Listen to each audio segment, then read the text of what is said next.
Hi everybody, welcome back. I'm Matt. Last week I talked a little bit about the year of living Christianly, gave an introduction. I was a guy who was an evangelical, I was a preacher and a missionary and an evangelist, and then I lost faith about 5 or 6 years ago. After that, I went through a period that I call the 5-year fallow, and I want to talk a little bit about what it means, and about the cultivation that was going on before the fallow period. Because of course, remember, fallow doesn't mean a barren field or a wasted field. Fallow refers to a field that has been plowed and harrowed, but now is being left uncultivated. And that's really what I want to talk about. So if you imagine your life, if you take this metaphor, imagine your life as a field, right? And there are some crops that you really probably want.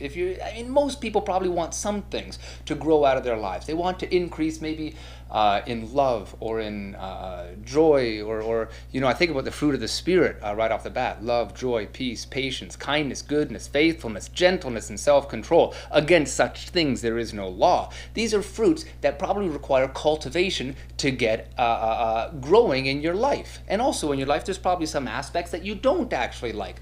I know for me, I struggle with fear a lot, and I would really like to weed that out.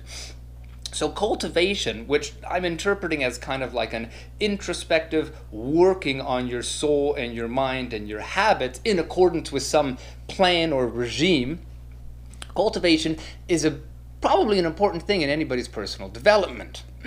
When I lost faith, that cultivation, for the most part, stopped. I want to talk about what that means, because it's a little bit vague. How does one cultivate virtues, and what are you kind of looking for in a Christian life? So that gives me the opportunity to talk about this book. Because I'm living the year of living Christianly, I'm reading Christianly books, and there's not many books more Christianly than Shadow of the Almighty by Elizabeth Elliot. This is the life and journals, letters and journals of Jim Elliot, who was killed in Ecuador, along with I think 4 of his friends. They were missionaries down there, and they were trying to bring what they believed was a transformative, life-changing, universal message to people who hadn't heard it before, and they got killed. They were speared to death. But what I really want to talk about is the way that Jim Elliot cultivated his life. Because Jim Elliot, for the longest time, was a big, I don't want to say a hero for me, but an example. People like him and David Brainerd and Henry Martin, Hudson Taylor, these were people whose lives and letters were inspirational for me, because they wanted a similar cultivation they wanted to grow the same fruits, I suppose, that I did. So a lot of their vocabulary became mine. I want to talk a little bit about what Jim Elliot has to say.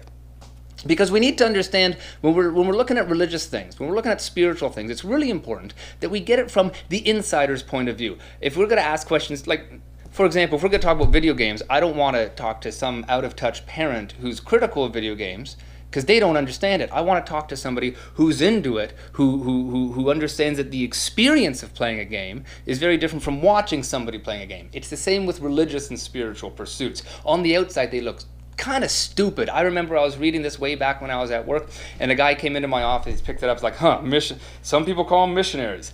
I call them idiots. And he threw it and he walked away. And I was thinking, you don't actually understand what you're saying. Sure, you may completely disagree with what these missionaries are doing. And of course, me being an unbeliever now, I of course have a different view of Jim Elliot than I used to. But you can't deny that something's going on here, that there is the experience of fully devoting yourself to a spiritual cultivation of your own soul is different from how it looks on the outside. Let's take a few passages from Jim Elliot's letters and journals. Here's one where there's a passage in the Bible where it talks about how God has given a territory to all the different 12 tribes of Israel, but Levi doesn't get an inheritance, because their inheritance is the Lord, because their job is to do the work of the tabernacle and the temple. So Jim Elliot reads this and says, Lord, if thou wilt but allow me to take this set-apart place by thy grace, I shall covet no inheritance, nothing but Christ, he says. Help me, Lord, not to weep and mourn for those things once precious, which you teach me are now but dead. Things like desires, pleasures, or whatever else may be precious to my soul now. Give me a willingness to put them all out of my sight. I would own a Machpelah, which is a reference to the tomb that Abraham put his wife and family members in when they died. I would own a Machpelah where corpses, dead things in my life, can be put away.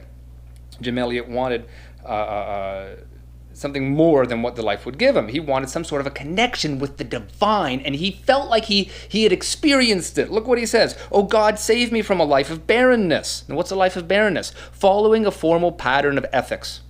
That's barrenness for Jim Elliot. "Give me instead that vital contact of soul with thy divine life, that fruit may be produced."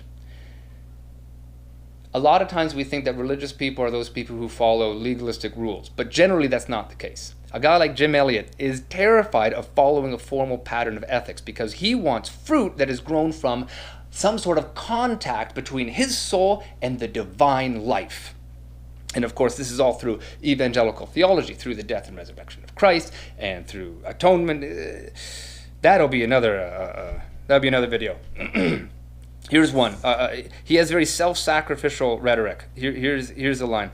"If I would save my lifeblood and forbear to pour it out as a sacrifice, thus opposing the example of my Lord, then must I know the flint face of God sent against my purpose. Father, take my life, yea, my blood, if thou wilt, and consume it with thine enveloping flame. I would not save it, for it is not mine to save. Have it, Lord, have it all. Pour out my life as an oblation for the world. Blood is only of value as it flows before thine altar."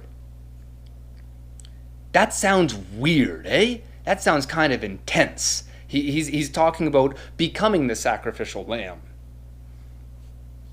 Here's another one. Here's a passage where he's talking about the church, actually.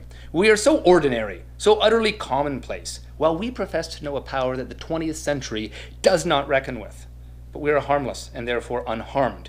We are spiritual pacifists, non-militants, conscientious objectors in this battle to the death with principalities and powers in high places.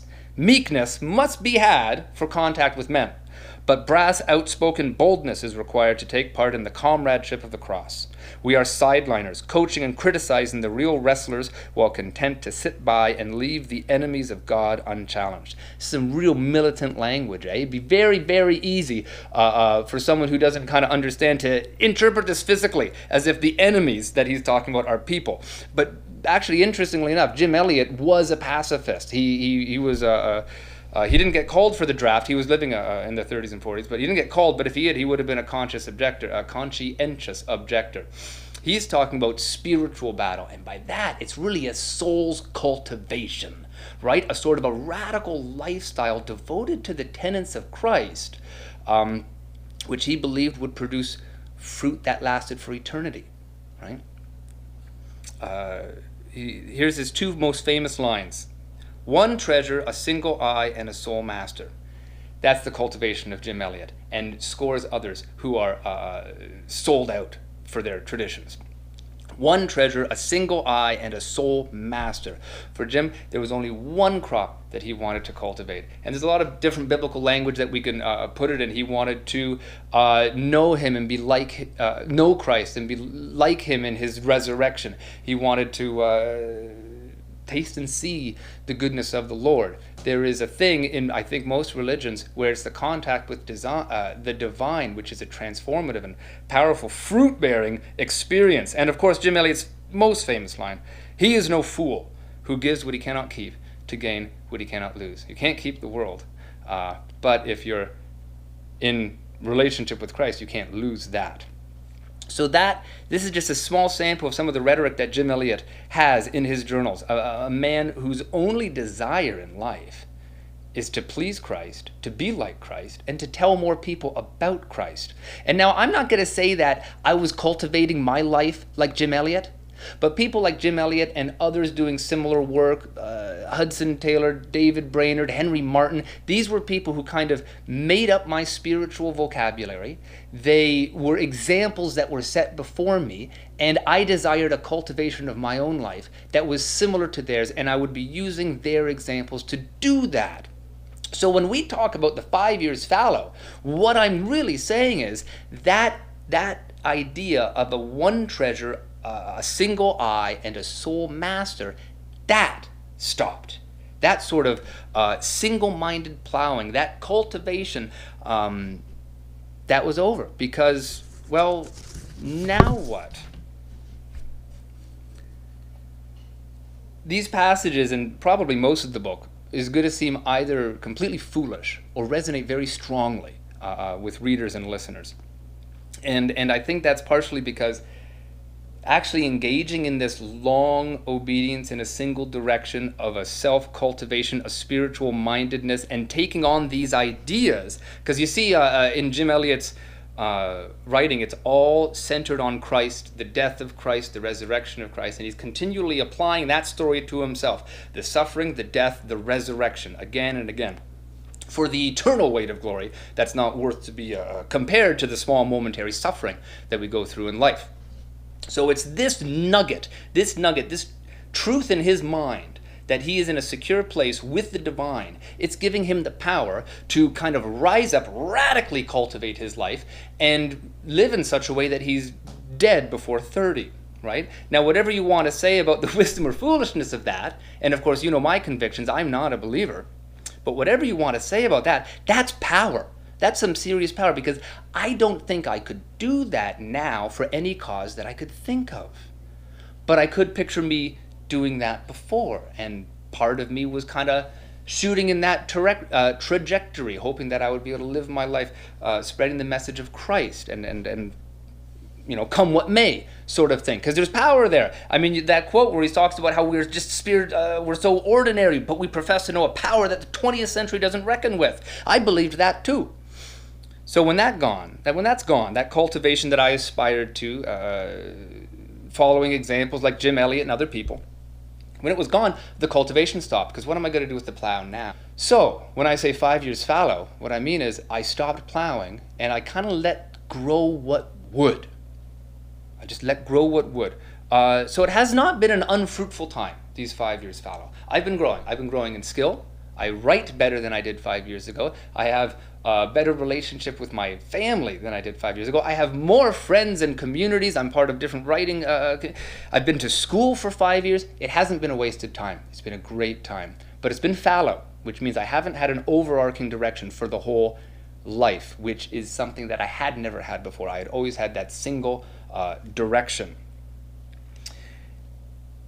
And I like the idea of laying my hand to a plow again, even if it's just to plow a part of my field. Because I think that without some kind of intentional internal effort, there can be a tendency, I think, for all of us to allow weeds to grow in our life. I know that it's very easy for unjustifiable anger and ignorance and cynicism to raise their heads in my spirit. But when I have a structure, let's say a Christianly structure of daily rituals that tends to remind me these sort of things are not what we want to grow, then I think cultivation can be easier. And I'll close with this. As I look at the idea of cultivating myself and looking at the cultivation of Jim Elliot and my own in the past, I realize that nugget that I talked about before, that belief that Christ's Spirit was actually inside and empowering, that belief itself, I think, gives a lot of the power. A commenter on my blog recently mentioned that it's going to be nearly impossible to live a truly Christianly life without believing in Christ, because Christ is the source of the Christian's power. The Christian doesn't think that it's a metaphor. It's the true Spirit of God indwelling the believer that leads to love, joy, peace, patience, and the rest. It is that Spirit that's referenced in the New Testament. He has not given us a spirit of fear, but the spirit of love and of power and of sound mind. Now, according to Christian theology, these are only accessible through the Spirit. I am not, I don't have that at the moment because I am not a believer. But I feel like if I can do some of the cultivating strategies that I read about in these Christianly books and in the Bible, I think that it's possible to plow something out and to see what happens. There are fruits worth cultivating, even if all the Christianly stories are not true. And the one good thing, at least, about the Christianly life and living this and this year of living Christianly is reminding me that I can totally cultivate myself.